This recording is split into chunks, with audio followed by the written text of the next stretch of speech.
O sea, hay que imaginar esto por un segundo. Los datos de agresividad caen a cero. La clínica entera está de fiesta y pues parece que meses de diseño clínico finalmente están dando frutos. El sueño de cualquier analista, claro. Exacto, el escenario ideal.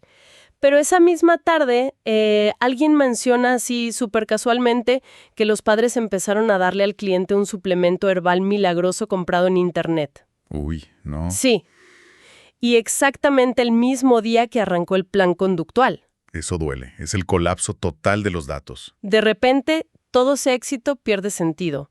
Porque, a ver, ¿fue la ciencia del análisis de la conducta o fue un té de hierbas al azar? Ese vacío en el estómago al ver el gráfico es el pánico absoluto de perder la validez interna. Totalmente. Y por eso, en nuestro análisis a fondo de hoy, vamos a diseccionar el ítem D.3 de la sexta edición de la lista de tareas para la certificación BCBA.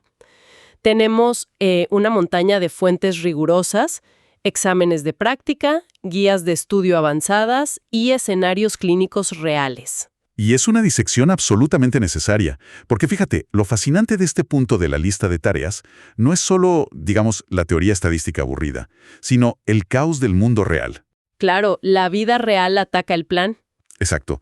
Nuestra misión aquí es desglosar las amenazas a la validez interna, específicamente la historia y la maduración. Y hay que entender que para quienes buscan la certificación, esto no es solo un concepto para memorizar para el examen, es el escudo que protege la integridad de cualquier intervención. Así es. Porque si no se puede demostrar que el plan fue lo que causó el cambio bueno, toda la práctica clínica se convierte en una simple adivinanza. A ver, vamos a desempacar esto porque hay una pregunta que surge naturalmente en la práctica diaria. O sea, si el cliente mejora, ¿qué importa realmente por qué mejoró? Esa es la gran pregunta. Las familias quieren resultados, no gráficos perfectos con aislamiento de variables en una hoja de cálculo. Desde una perspectiva puramente pragmática, a veces parece que la comunidad clínica se obsesiona con el control cuando la vida de las personas ya está mejorando, ¿no? Sí, y esa es exactamente la trampa en la que caen muchos analistas novatos. Parece contraintuitivo, pero afirmar que solo importa que mejoró es básicamente abandonar la ciencia por completo. ¡Wow! Es fuerte decirlo así. Y de tres, la validez interna es el grado de certeza que nos permite afirmar algo crucial, y es que los cambios en la variable dependiente, o sea, la conducta, fueron causados exclusivamente por la manipulación de la variable independiente. Nuestra intervención. Exactamente. Nuestra intervención. Si no sabemos con certeza qué causó la mejora, pues no podemos replicar el éxito en el futuro, no podemos desvanecer el tratamiento de manera segura, y ojo aquí, que esto es crítico, no podemos justificar la necesidad médica ante las aseguradoras. Claro, es operar a ciegas. O sea, es como un mecánico intentando diagnosticar un motor que falla. A ver, me gusta esa analogía. Fíjate, si se cambian las bujías, se ajusta el carburador, se cambia el aceite y además el clima se vuelve más cálido de repente y el motor arranca. ¿Qué lo arregló? Imposible saberlo. Exacto.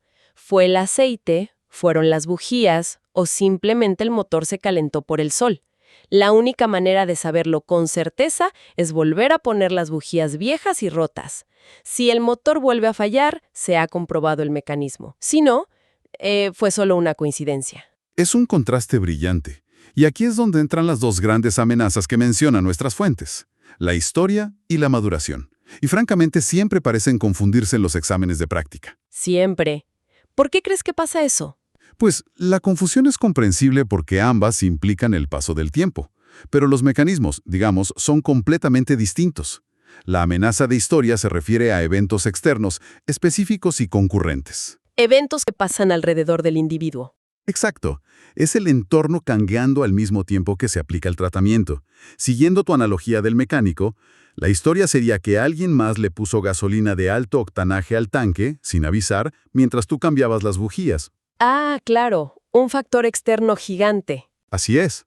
Por otro lado, la maduración se refiere a cambios internos, cambios biológicos o fisiológicos que ocurren naturalmente dentro del individuo a lo largo del tiempo. O sea, para visualizar la maduración, ¿estaríamos hablando, por ejemplo, de un niño de 3 años que recibe intervención para mejorar su motricidad fina durante 18 meses? Ajá, un tratamiento largo. Y a los 4 años y medio su motricidad es excelente, pero biológicamente su sistema nervioso central y su musculatura han madurado enormemente en ese lapso, independientemente de la terapia. Totalmente. El simple desarrollo humano es un factor de confusión gigante ahí. Exactamente. La maduración no requiere un evento externo repentino, es simplemente la biología siguiendo su curso.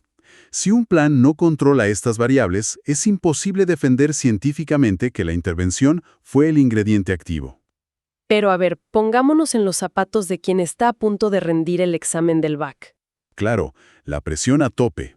Hay una cantidad enorme de ansiedad, quedan 30 segundos en el reloj y aparece una pregunta diseñada específicamente para confundir validez interna con validez externa. Un clásico del examen. ¿Cómo se filtra esa información sin perderse en el texto? Porque, clínicamente hablando, parece que no se puede tener validez externa sin haber asegurado primero la interna, ¿verdad? Tienes toda la razón en que una es el cimiento de la otra. O sea, clínicamente no hay validez externa sin validez interna. No puedes generalizar algo que no sabes si funciona. Lógico. Pero para el examen hay que aplicar una regla de oro estricta para el ítem D2. La validez interna responde exclusivamente a la pregunta del control presente. Es decir, ¿fue mi intervención la que causó este cambio aquí y ahora con esta conducta en particular? Aquí y ahora. Me gusta eso. Sí, si la pregunta del examen sugiere que hay dudas sobre si fue la terapia o un medicamento, es un problema interno. En cambio, la validez externa responde a la pregunta de la generalización. O sea, este mismo plan que ya sé que funciona aquí, funcionará con otros clientes, en otros entornos o con otras conductas. Esa frontera es literal. Interna es sobre aislar la causa, externa es sobre exportar el éxito. Esa es la frase para enmarcar. Y hablando de aislar la causa, hay un escenario brillante en la pregunta 51 del tercer examen de práctica de nuestras fuentes. Ilustra esto a la perfección. Ajá, sí, el procedimiento de igualación a una muestra. Exacto. Describe este procedimiento donde quien aplica la intervención decide pausar intencionalmente 3 segundos más de lo habitual antes de permitir que el cliente responda. Ajá. Y boom, el desempeño mejora drásticamente. Las opciones del examen ofrecen distractores gigantes como intervención divina o maduración. Ese escenario es oro puro, porque demuestra la micromanipulación de la variable independiente. ¿A qué te refieres con micromanipulación? A que, al decidir pausar esos 3 segundos exactos, se está alterando deliberadamente un parámetro milimétrico del entorno. Y cuando el comportamiento cambia en respuesta directa a esa pausa de 3 segundos, se demuestra el control experimental. O sea, no es casualidad. Esa es la validez interna en su forma más destilada. Pero la teoría en una sala de pruebas controlada, con pausas perfectas de 3 segundos, es muy distinta al caos absoluto del mundo real. O sin duda, el mundo real es desordenado. Y aquí quiero traer el caso de la pregunta 170 de los exámenes de práctica, el caso de UMA, porque ilustra perfectamente cómo el entorno destruye nuestros datos. Si el caso de Uma es un dolor de cabeza clínico. Para quienes nos escuchan, Uma es una niña de 10 años con arrebatos de ira severos. Se implementa un plan de comportamiento meticuloso. Pero los padres, pues, desesperados por ver mejoras rápidas, leen un blog dudoso en Internet e introducen un suplemento herbal milagroso en la dieta de Uma. Justo en el peor momento. Exactamente la misma semana que comienza el plan conductual. Ese es el ejemplo del libro de texto de una amenaza de historia. El entorno acaba de inyectar una variable no controlada gigante justo sobre la línea base. Y aquí es donde quiero presionar sobre la realidad clínica de esto. Llega el viernes y vemos los datos, los arrebatos de Uma han bajado un 80%. Un éxito masivo en apariencia. Desde la perspectiva de la familia es una victoria absoluta. Pero para el analista, los datos están contaminados de forma irrecuperable. O sea, ¿qué se hace en ese momento? ¿Se tira a la basura el trabajo de meses? Es una posición súper incómoda. Y, desde un punto de vista ético, ¿cómo se maneja esto sin alienar a unos padres que genuinamente creen que el suplemento mágico salvó a su hija? Mira, esto plantea una cuestión crucial que va mucho más allá de simplemente leer un gráfico. Estadísticamente, la intervención ha perdido su control experimental. Asumir que el plan de Ava causó la caída en la conducta de Uma en este punto es cometer el error más viejo de la ciencia. Asumir que correlación equivale a causalidad. Exactamente. Solo porque las cosas suceden al mismo tiempo, no significa que una cause la otra. Pero el verdadero peso aquí recae en el código ético, en las normas 1.05 y 1.06. Claro, porque los analistas de conducta están obligados a basar sus decisiones en el conocimiento científico, no en blogs de Internet. Precisamente. Fíjate que si quien supervisa el caso documenta esa mejora como un éxito del plan conductual, implícitamente está validando el suplemento herbal sin base científica. Es una violación ética grave. Sería avalar pseudociencia. Así es. Clínicamente requiere una conversación extremadamente delicada pero firme con los padres. Hay que sentarse y explicarles que la sobreposición de tratamientos impide saber que está funcionando realmente. Y los riesgos de eso son enormes. Gigantes.